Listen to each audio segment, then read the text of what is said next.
What's up, YouTube fans? Deleon Francis 60, and I'm doing my first video Axis and Allies miniatures comparisons. Yeah. Um, I'm here to do a comparison review on two of the top 10 um top like an assault gun and a tank destroyer. I'm doing the Elephant and the SU-152 assault gun. It's basically kind of an artillery, but it's a fixed Hauser unit, but it's also can be used against um, vehicles like tanks or other stuff. It's kind of like a tank destroyer, but it's more of a it's good for taking out infantries. All right, my comparison video in this thing is gonna be for this unit, the German Elephant. They both came out in the Battle of Kursk, 1943 on July, and these units were both units came out and fought each other.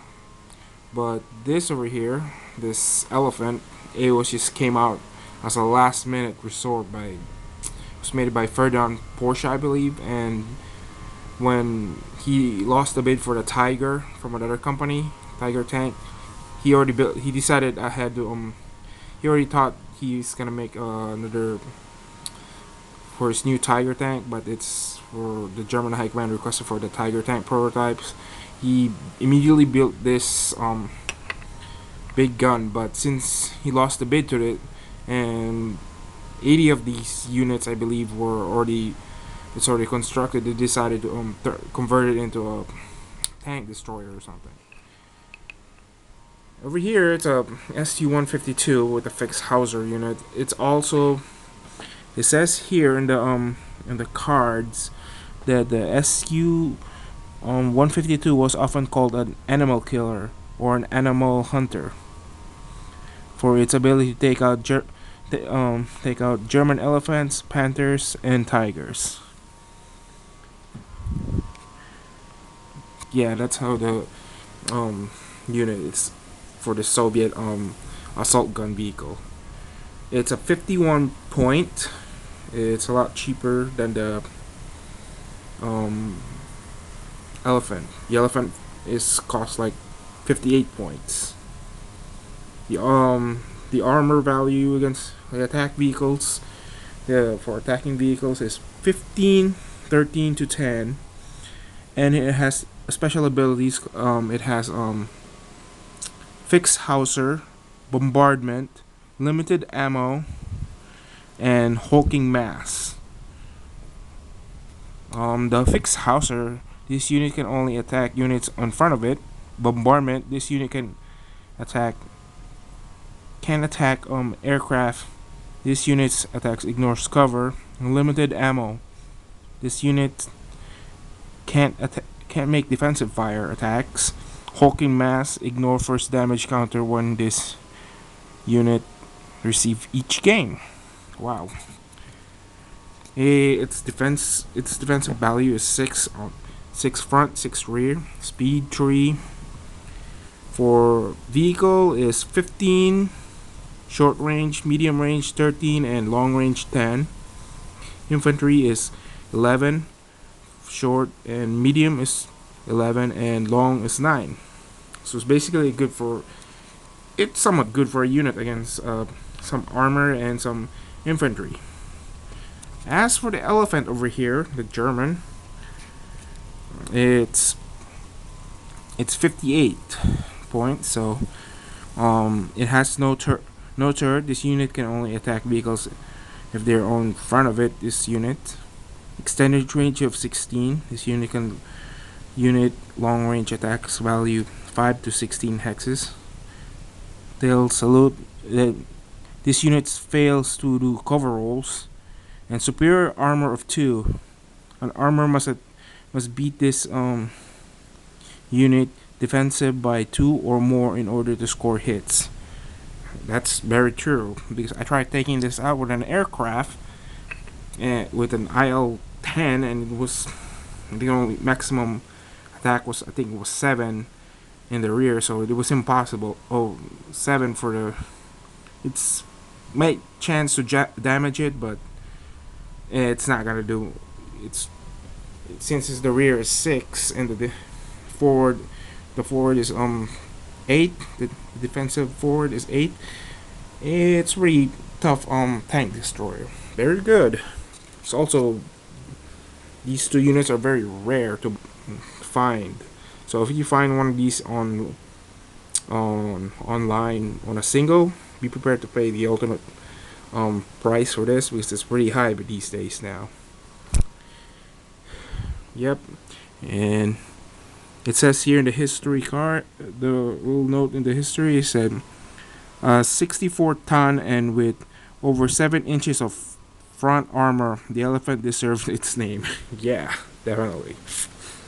According to history, this Elephant tank destroyer really did came out in Kursk in the northern sector of the attack front, I believe. Did not have this thing did not have anti-infantry weaponry. It suffers from it was put there too much. So when the Russians will attack it, it's a powerful attack unit against vehicles, but when it comes to infantry, it's pretty poor. In the card, it says like 5 on short and medium is all 5. So it's not good against infantry. But in reality, this vehicle did not have an anti machine gun, any type of machine gun weaponry installed to it. I think they only made like some modification on the German assault rifle and put some sort of I believe they used to bend they bend the what do you call that, the barrel form, so the barrel will shoot will the soldiers will try to shoot from any infantry. That's what it's I think it was done for. But most of by this time, Germany did not build a lot of these units. After the disaster of Kursk, most of the units were sent to Italy.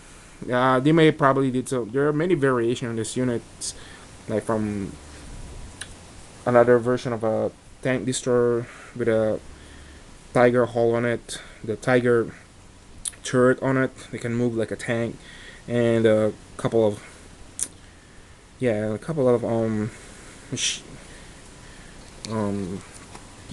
this like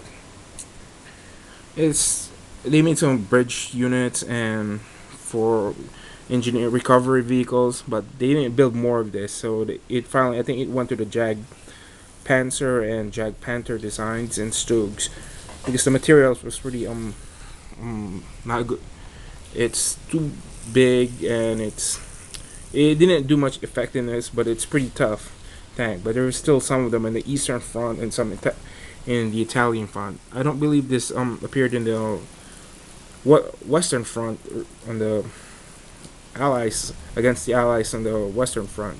So in France, but I believe it's appeared on the Italian areas in the Italian campaigns.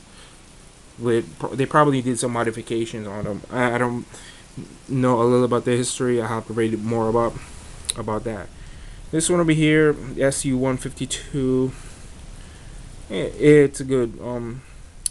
I tried using this against it's a pretty decent dice roll. It will get you some decent kills. So, but it's still pretty vulnerable. 6 on 6. It's a typical standard armor for a medium tank to a heavy tank. It has a hulking mass ability on it, so it's pretty good for me. So it's a good unit. So this is my comparisons review about my both units for my Axis and Allies miniatures. I will make more of them, and I heard about, by the way, Axis. Oh, sorry.